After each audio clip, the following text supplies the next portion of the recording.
There are three types of disorders that we would talk about if we had time or the will to live, but we ain't got that today.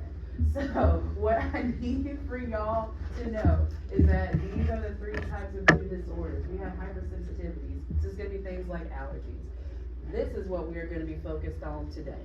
There are four different types of hypersensitivities. We are going to talk about them, and that is where the detail for chapter 19 is going to be in hypersensitivities. You definitely need to know all about those. You know that autoimmune disorders and immunodeficiency disorders exist. So an autoimmune disorder is when your immune system recognizes autoantigens as a problem. So we did talk about how intracellular antigens can be put onto MHC1 to alert the other cells of the immune system that, hey, I'm a problem, I'm infected, come get me. There are other antigens that just label a cell as self. Just like, hey, I'm a cheek cell, I belong in the cheek. Here's my label letting you know that I'm a cheek cell. If a B cell or a T cell recognizes that antigen that just says, hey, I'm a cheek cell, I belong in the cheek, believe me, attacks that cell, that's a problem. That is autoimmune. Recognizing normal self antigens as a problem. What's up? Immunodeficiencies are when you have a weak immune system or an incomplete immune response. Autoimmune, I recognize my own cells as a problem and I attack them. Immunodeficiency, I have a weak immune system, not enough antibodies, an incomplete immune response, something of that nature. Hypersensitivity, we're going to talk a whole bunch about that. Cool.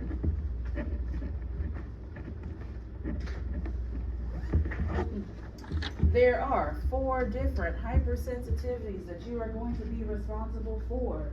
Notice how these first 3 all deal with an antibody. The last one does not. That makes the last one special. So type 1 is going to involve IgE antibodies. This is going to be your classic allergic reaction. We're going to talk about that one in detail. Right now, type 1 hypersensitivity is going to be your allergic reactions. We're going to be dealing with the antibody IgE.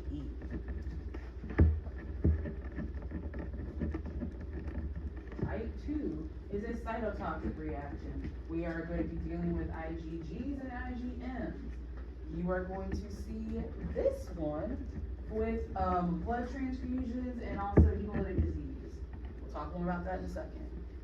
Type 2 involves IgG and IgM. This is going to be associated with blood transfusions and hemolytic disease.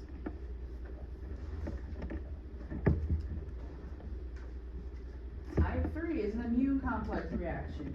You just need to know that this one exists.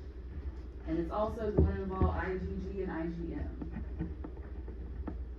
Immune complex reactions are a type 3 hypersensitivity. It's going to involve IgG and IgM. And that's all I need for you to know. Type 4 is going to be a delayed cell mediated reaction. This one does not involve any antibodies. And this is your poison ivy reaction. So the first time you're exposed to poison ivy, you're not going to have a reaction. The second time, you get the blisters and all the nasty stuff associated with poison ivy. It is considered a hypersensitivity. Does not require any antibodies. The other three. Okay. Alright, so type 1, hypersensitivity, aka allergic reactions. Here we have some pictures of pollen, which is a common allergen that people have. This image was taken from an electron microscope. Hopefully, we know what an electron microscope is and how it's different from a light microscope. That is going to pop up on your cumulative final. If this picture was taken directly from a light microscope, it wouldn't be in color, so this was colored after the fact. Here is what someone all swollen and rashy from an allergic reaction to something. And then we have a picture of peanuts here. Why? Because peanuts can cause anaphylaxis, which I need to go back and read that definition to you because that pops up on your test or final. So, a life-threatening condition that can happen from a type 1 hypersensitivity is called anaphylaxis. So it's not on there, but I wanted to go back so I could recite the definition. So the life-threatening condition that can develop from a type 1 hypersensitivity is anaphylaxis. It's a multiple choice question on a test. I don't remember which one. So, type 1 hypersensitivities are happen due to a sensitization of mast cells. This is the process of it. Don't let it overwhelm you. Don't talk through it. So, how do we get that sensitization of mast cells? We're going to take our APC, antigen presenting cell. It is going to engulf that antigen. Take the extra spicy epitope / motif. Cool. They're the same thing. I say motif, but I actually wrote epitopes on your test. I'll tell you before you take the test. Cool. So we take that extra spicy motif. That motif on MHC2 is going to be presented to a helper T cell. That helper T cell is then going to take that antigen and present it to a B cell. So APC presents antigen to a helper T cell. Helper T cell presents that same antigen to a B cell. T cell tells the B cell through cytokines, hey, I need for you to make some antibodies, okay? B cell is like, got it. So B cell is going to differentiate into plasma cells, and plasma cells, like I've said several times already, are antibody factories. So these plasma cells are just going to start making IgEs, all crazy way, okay? APC takes antigen, presents it to helper T cell. Helper T cell takes that antigen, presents it to a B cell. T cell releases cytokines telling the B cell that we need antibodies, stat. B cell says bet, turns into plasma cells, starts making a whole bunch of IgEs, okay? These IgEs are going to attach to mast cells. Remember, antibodies have an FC region and a Fab region. Fab region is a fragment of antigen binding. FC region is fragment of, is it constant? Consistent? What is it? FC region? Y'all should know. I also should know. I don't remember. Who? Crystallization. You right. Thank you. Fragment crystallization. So the FC receptors on the mast cell and the antibodies, they're going to link up. Okay? Mast cells have like hundreds of thousands of FC regions. And all of the IgEs that are being made by these plasma cells are going to attach. All of these steps, 1, 2, 3, and 4, all happen the first time you are exposed to this allergen. So the first time you are exposed to pollen, you got APC, it's going to present a T cell presents to a B cell turns into plasma cells, makes a whole bunch of antibodies. Those antibodies make their way over to a mast cell and they attach, and they stay that way, okay? The second time you are exposed to that same antigen, we have our mast cells all primed and ready to go. Antigen is going to attach to the antibodies that are on the mast cell. This is going to cause this mast cell to release all of these little granules out of the cell. Remember, these granules are going to be made of things like histamine. Histamine is the thing that causes the runny nose, the puffy eyes, and yada, yada, yada that you associate with allergies, which is why you take an antihistamine to deal with allergies. Cool? So this mast cell releasing all these granules is going to cause all those symptoms that you are used to associating with allergies. The process of releasing all of these granules at once is called degranulation. Yes, it's going to pop up on your test and I'll say it again. So the process of this mast cell releasing all of its granules is called degranulation. Degranulation is going to cause all of those allergy symptoms that you are used to. Itchy, watery eyes, rash. elevated temperature, runny nose, yada, yada, yada.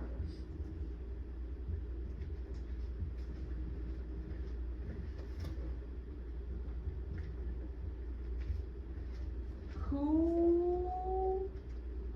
So, APC presents antigen T cell, T cell presents antigen to B cell turns into plasma cells do what they do best, make IgEs and other antibodies, but specifically IgEs here. Those IgEs are going to attach to mast cells, and then we're done for the first exposure. The second time you're exposed, not important. All of the IgEs that are on this mast cell are going to attach to the antigen. When that antigen antibody attachment happens, it's going to cause the mast cell to degranulate, releasing all the granules, meaning that you are going to have those classic allergic reaction symptoms. Cool. Moving. The second type of hypertoxicity is dealing with the second type of hypersensitivity is dealing with cytotoxic stuff.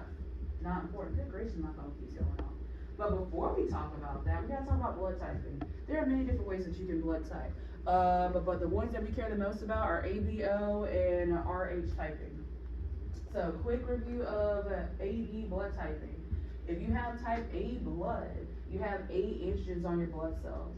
So you're gonna make anti-B antibodies. If you have B blood, you have B antigens on your blood cells. You're gonna make anti-A antibodies. If you have AB blood, you have both A and B antigens on your blood cells, meaning that you're not gonna make any antibodies against anyone. If you have type O blood, you have no antigens on your blood cells. So you're going to make an anti-A and anti-B antibodies. Okay, why is that important? So let's say you go to the hospital and you need some blood, and you're type B, but however the hospital gives you type A blood. Remember, if you're type B, you're making anti-A antibodies. So if type A blood gets into you, those antibodies are going to clump up that type A blood, and that amalgamation is then going to hopefully be filtered out by your kidneys, which if you only get a little bit of that blood, you're fine. However, whenever you go to the hospital, you're not getting a little bit, you're getting like a whole pint. So because your body is trying to filter out so much of that blood, it's going to cause kidney damage. It's going to cause you to have blood in your urine. It can also, eventually, you'll die, or you could die if they don't treat it fast enough. Low blood pressure. Hives as well, because they gave you the wrong blood. This is a type 2 hypersensitivity, a cytotoxic reaction. Okay? You're type B, meaning that you make anti-A antigens, so if A blood gets into you, you're gonna attack it. Hospital, not paying attention, gave you A blood. Your antibodies, anti-A antibodies, are gonna attack that A blood. If it is not handled quickly, it's going to damage your kidneys due to your kidneys trying to filter out that A blood, low blood pressure, blood in your urine, shock, and death. Cool. Something like this can also happen with mom to fetus. So another way that we can type blood is through RH positive versus RH negative. So let's say we have an RH negative mom and an RH positive fetus. The first time mom is pregnant with a RH positive fetus, at about like week 30-ish, enough of the fetus's blood is going to be in the mom's system to stimulate antibody production. Because it's the first time, it takes a while for antibodies to be made. So there's enough time for mom to make antibodies, but not enough time to cause any damage to the fetus. So the first time mom is pregnant, RH negative mom is pregnant with an RH positive fetus, will make antibodies, no damage to the fetus, but mom is going to remember those antibodies because our immune system has memory. Cool, great, no problem.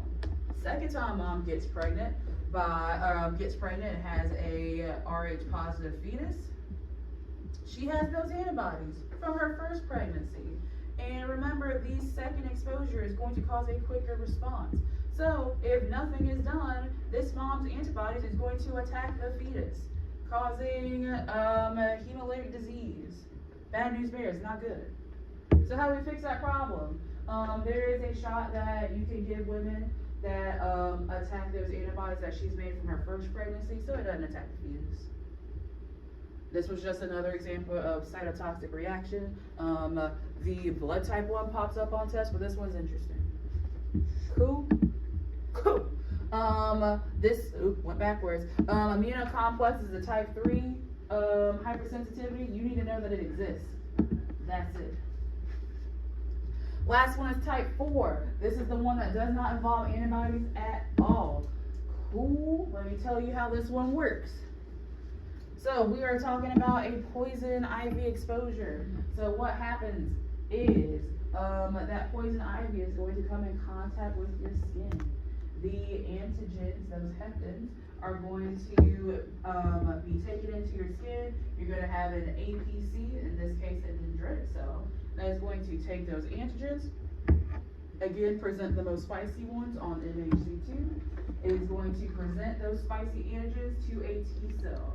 Those T cells are then going to make memory helper T cells. So the first time, you're not going to have any reaction, but your body's going to remember, hey, I need to react to this next time I see it. How does it remember? Helper T cells. Dendritic cell takes antigen, presents it to a T cell. T cell turns into helper T cell. Okay? The second time you're exposed, we have memory in the form of a memory helper T cell. Memory helper T cell says, oh man, I remember you. It's going to turn into a cytotoxic T cell. Game on. Lesions, pain, all that good stuff. So the first time, you're not going to have any reaction. Dendritic cell is going to present that antigen to a helper T cell. Helper T cell turns into a memory T cell. Second time, game on. Blisters, pain, the good stuff. Because helper T cells remember that antigen and comes in contact again, start an immune response. That's it. That is all of chapter 19 that is going to be on your test and or your final. Cool. Thursday is review for your cumulative final. It is cumulative, so be ready for that. Exam 4 is obviously not cumulative. The dash of 19, 17, and 18. Cool. What questions you got?